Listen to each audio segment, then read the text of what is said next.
زمین پر آباد کیا کہ نرم زمین میں محل تعمیر کرتے ہو اور پہاڑوں کو تراش تراش کر گھر بناتے ہو. بس اللہ کی نعمتوں کو یاد کرو اور زمین میں فساد نہ کرتے پھرو. تو ان کی قوم میں سردار لوگ جو تکبر کرتے تھے غریب لوگوں سے جو ان میں سے ایمان لے آئے تھے کہنے لگے، بھلا تم یقین کرتے ہو کہ صالح اپنے پروردگار کی طرف سے بھیجے گئے ہیں؟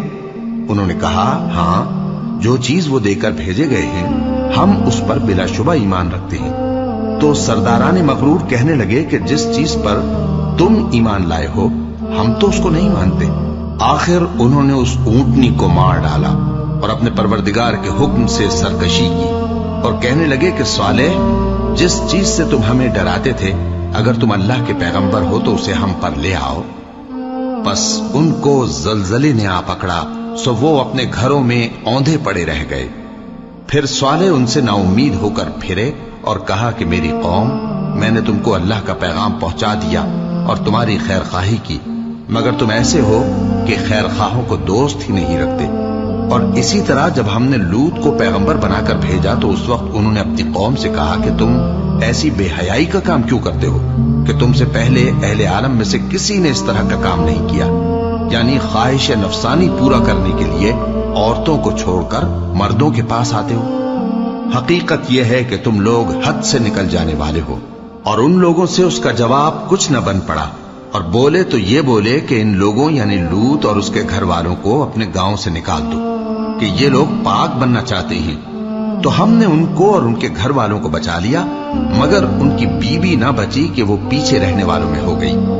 اور ہم نے ان پر پتھروں کی بارش برسائی، سو دیکھ لو کہ گناہگاروں کا کیسا انجام ہوا. اور مدین کی طرف ان کے بھائی شعیب کو بھیجا تو انہوں نے کہا، اے قوم، اللہ ہی کی عبادت کرو، اس کے سوا تمہارا کوئی معبود نہیں.